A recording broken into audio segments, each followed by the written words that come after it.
Hello, hello les amis de la chaîne Animanimus Tarot, bienvenue aujourd'hui pour cette guidance 100% professionnelle vie quotidienne pour le mois de novembre 2023. Alors novembre, bien sûr, c'est une énergie, donc ça peut parler à certains d'entre vous dès maintenant et parler à d'autres un peu plus tard pendant le mois de novembre, voire au début du mois de décembre. Donc n'hésitez pas à revenir sur cette vidéo si toutefois elle ne vous parlait pas dès à présent. Évidemment, je ne peux pas parler à tous de la même façon, donc vous prenez uniquement les messages qui vibrent avec ce que vous vivez actuellement. Je dis vie quotidienne pour toutes les personnes qui ne sont pas en activité, hein, les retraités par exemple, ou d'autres personnes, ou même vous, si vous êtes en activité mais que vous avez d'autres activités qui vous interrogent, ça peut vous parler de cela. Donc de vos activités au quotidien, associatifs, sportifs ou autres. Hein. Voilà, dans la barre d'infos, vous trouverez comme d'habitude mon adresse email si vous désirez des renseignements pour les tirages personnalisés. Vous trouverez également différents liens qui vous mèneront vers les guidances que j'ai effectuées pour votre signe récemment, comme par exemple quelle est la bonne surprise qui vous attend en novembre, la guidance générale comme tous les mois, les messages que vos guides cherchent à vous transmettre et la guidance sentimentale que je viens de poster. On se retrouve dans un instant avec votre signe. À tout de suite.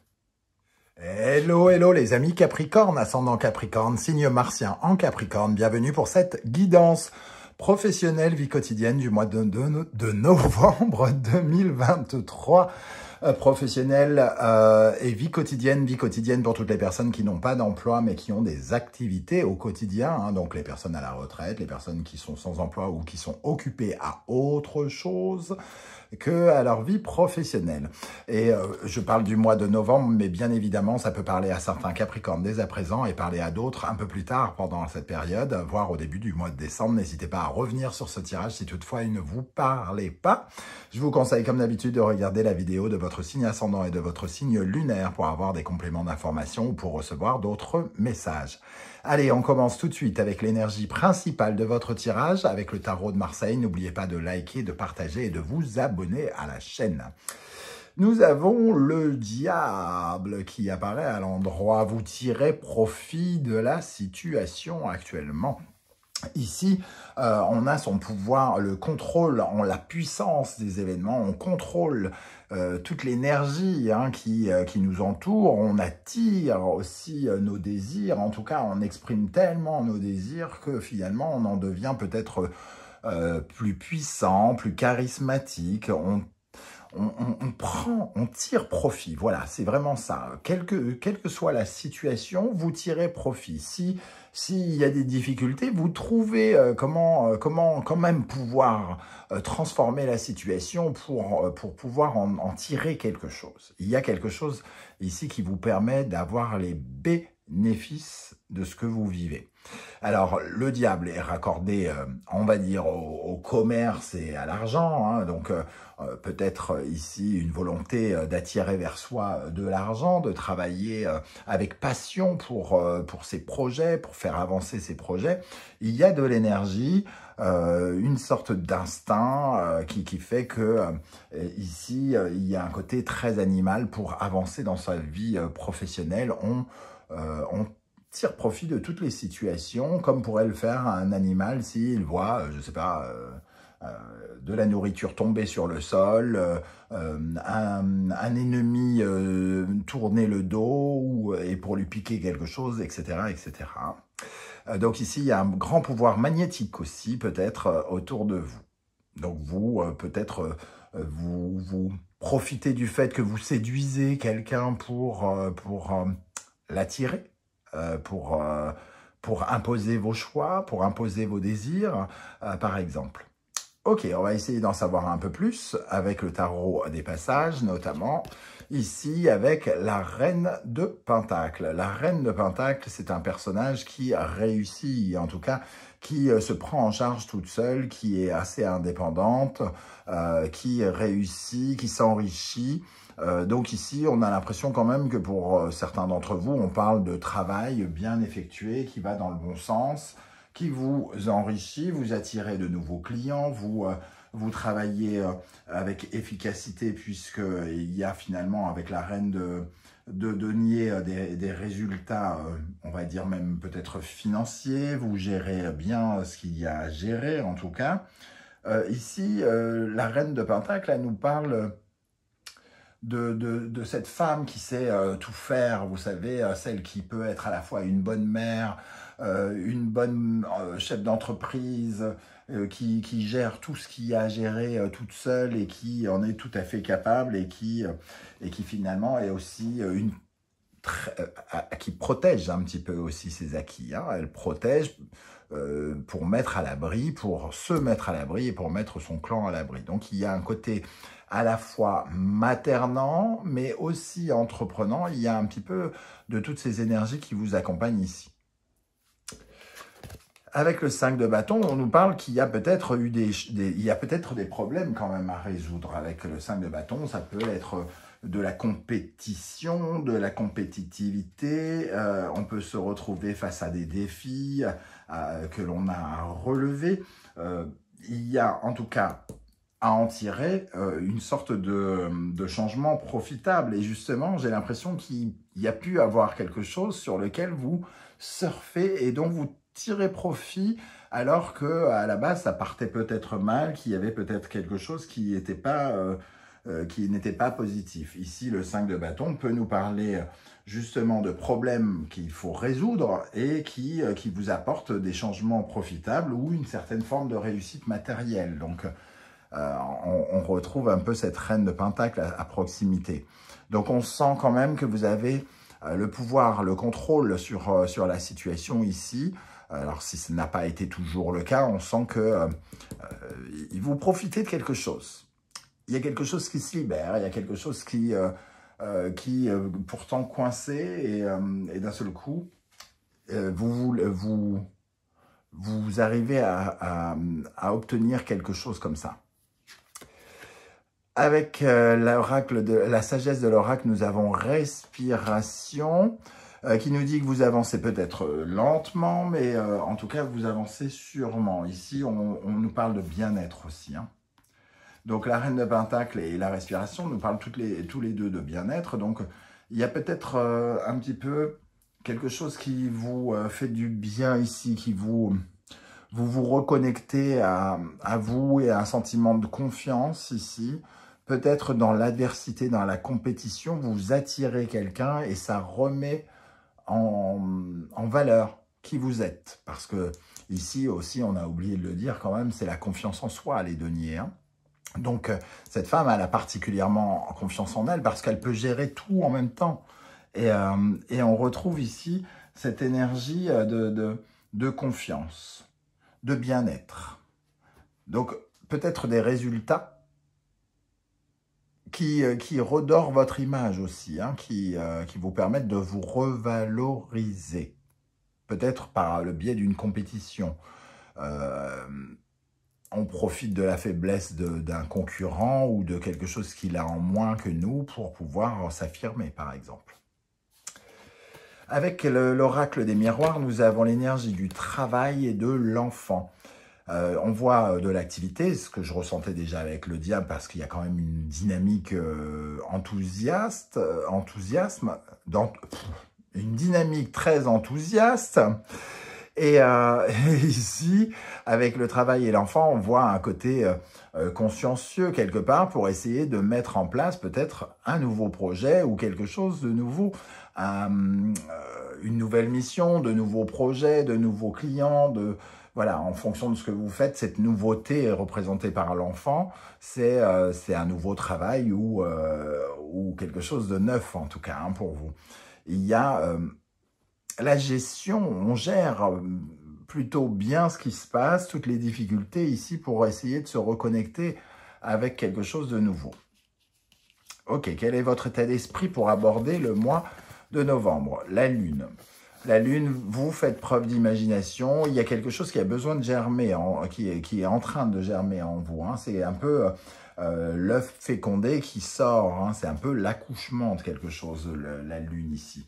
Et on voit avec cette notion d'enfant que peut-être vous avez envie de faire jaillir quelque chose, de réaliser quelque chose. La Lune, c'est un peu le territoire où quelque chose qui est non tangible et qui ressemble à un rêve, par exemple, sort pour être beaucoup plus concret. Donc une fuite de l'illusion vers la réalité et vers le concret. Un accouchement. Donc peut-être que vous êtes en train d'accoucher de quelque chose ici pendant ce mois de novembre. Accoucher, c'est un projet de formation, un projet de nouvel emploi, un projet d'auto-entreprise, peu importe, mais en tout cas, voilà. Alors, celle qui sort, c'est l'évolution. Et ici, on voit que on a envie, on cherche une évolution et ça passe par quelque chose qui nous fait véritablement grandir. Donc, grandir, c'est aussi la notion d'expansion qu'on peut retrouver avec Jupiter. Donc, pour certains, ça peut vraiment parler d'apprendre de nouvelles choses, de nouvelles connaissances, hein, d'attirer de nouvelles expériences et de les enrichir petit à petit. Qu'est-ce qui vient vers vous, qui va se mettre sur votre route? Le pendu, une très jolie carte ici, une très belle illustration. Le pendu qui nous parle de consentir à certaines choses, qui nous parle de lâcher prise aussi. Alors peut-être que justement, on est peut-être plus décontracté par rapport à quelque chose qu'on essaye de mettre en place.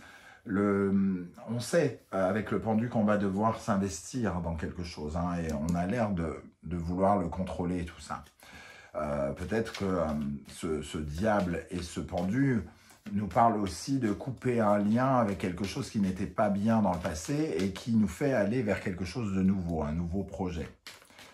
En tout cas, on change de regard et on accepte la situation finalement telle qu'elle est avec le pendu, en prenant conscience qu'on ne peut pas tout contrôler et qu'on ne peut pas tout avoir tout de suite.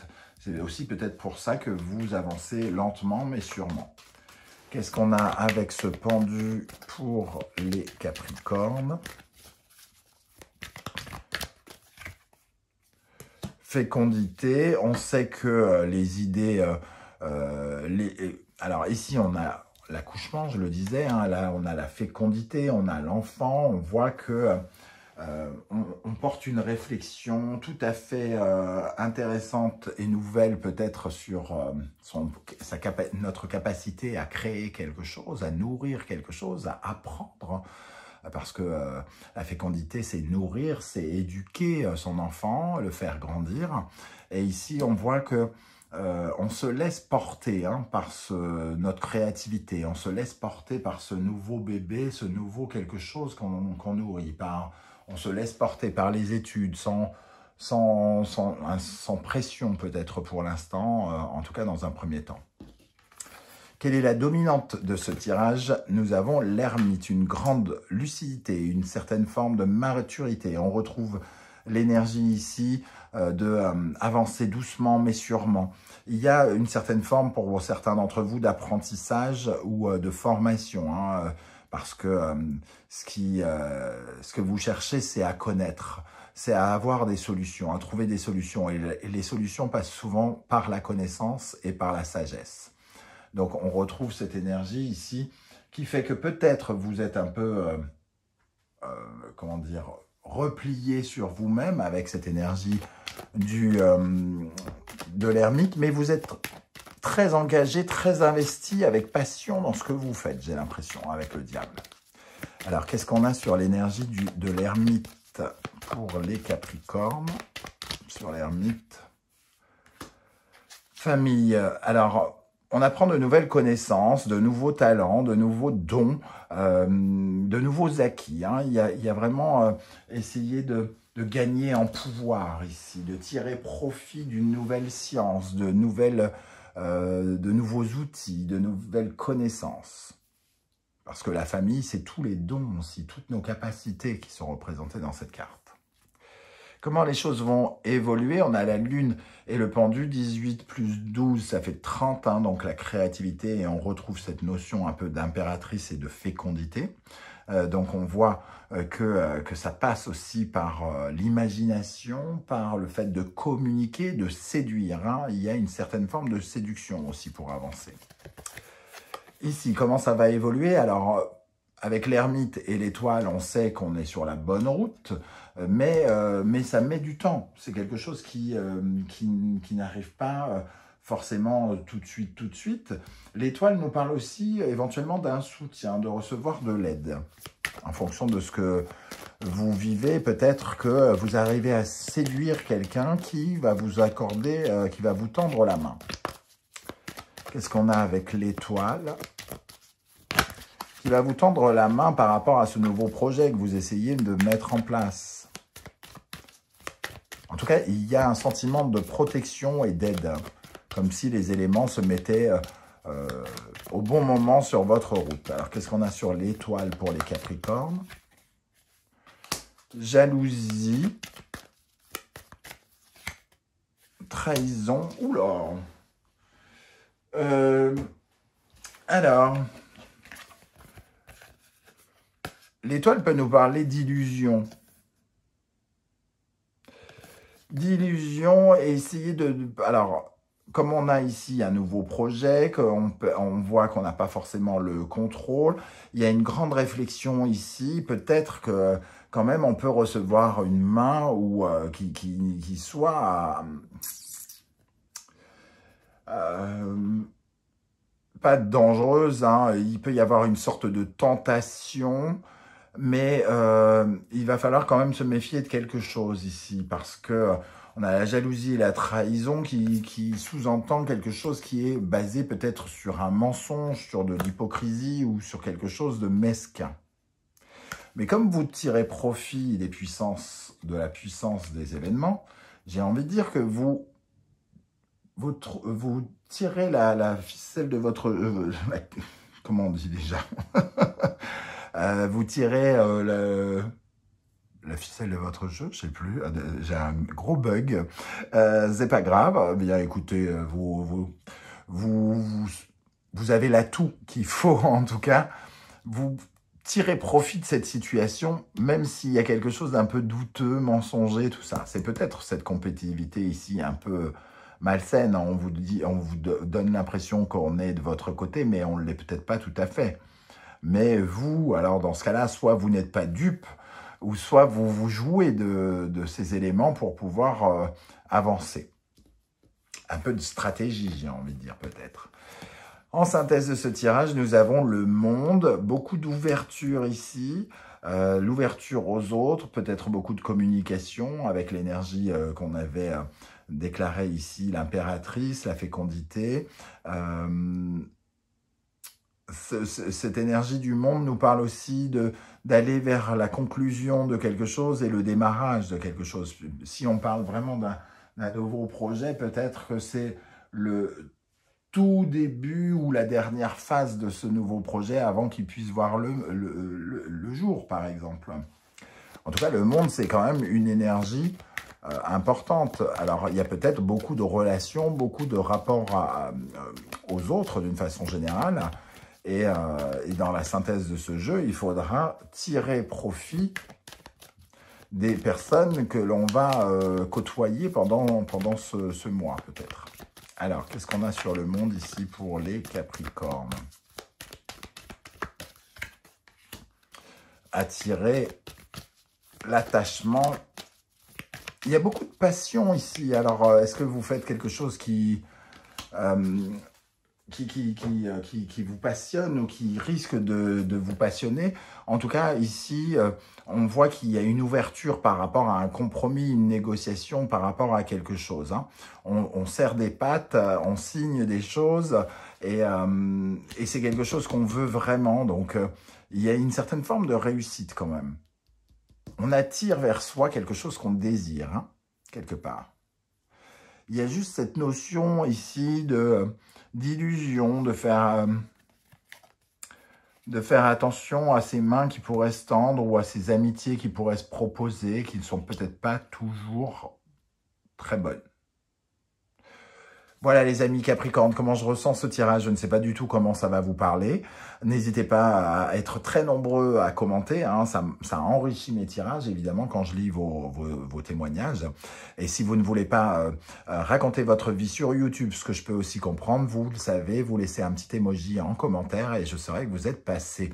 Si vous pouviez penser à liker, à partager, à vous abonner et à commenter, ça serait absolument parfait pour me permettre de développer la chaîne et en plus ça m'encourage énormément à continuer. On se retrouve très très bientôt avec de nouvelles guidances et avec la présentation enfin de mon premier oracle, l'oracle du soleil levant qui sort le 23 octobre. En attendant, prenez bien soin de vous les amis Capricorne, merci d'être là et à très très bientôt. Ciao ciao.